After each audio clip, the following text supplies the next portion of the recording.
Bonjour, bienvenue pour ce deuxième épisode. Je viens tout juste de me baigner dans l'océan que tu vois juste ici. Ici c'est le Vietnam, ici c'est le Cambodge. Je suis à la frontière sud entre ces deux pays et je suis dans mon endroit favori ici, ce petit temple avec une vue imprenable sur ce magnifique lieu. Alors où est-ce que je me situe précisément? Alors on part pour l'Asie du Sud-Est au Cambodge, qu'on voyait entre le Vietnam et la Thaïlande, et on zoome encore un petit peu plus sur la côte dans ce petit triangle où on retrouve Kep et son parc national incroyable. Voici à quoi ressemble le Saint-Tropez du Cambodge. En tout cas, c'était le nom qu'il avait à l'époque, comme tu peux le voir sur ces images. C'était le passé de l'Indochine française. On y retrouve encore la statue du Saint-Tropez du Cambodge, qui est maintenant Kep. Et on a encore un peu de vestiges comme cet ancien hôtel colonial qui va malheureusement disparaître, je pense. Et voici encore la magnifique plage de Kep.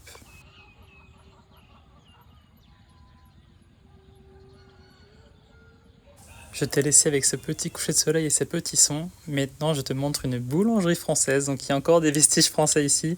Comme tu peux voir, pain au chocolat, tarte citron, panna cotta, des quiches.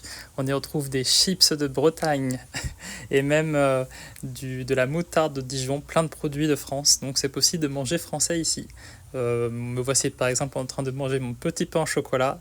En face, la vue, très magnifique, très beau. Et on y a même de la confiture Bonne Maman pour les plus gourmands d'entre vous. Ce que j'aime également ici, c'est la nature. L'océan était juste derrière moi et maintenant vous avez une jungle, un parc national avec un arbre par exemple qui est aux dimensions hors normes.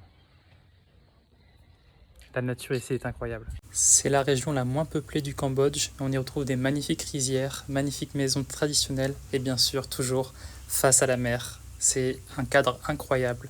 Encore un beau coucher de soleil sur cette magnifique région de Kep. J'ai également fait professeur de français et d'anglais ici au village. Vous pouvez le voir avec des enfants. Et c'était une très bonne expérience. Je suis très attaché à cette région qui m'apporte beaucoup de joie et de bonheur et des partages incroyables entre les habitants. C'était d'ailleurs très récemment la Pchumben.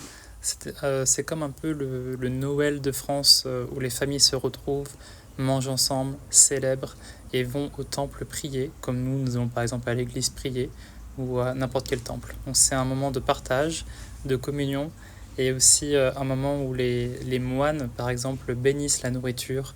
Bref, un moment de partage, de joie avec des cérémonies,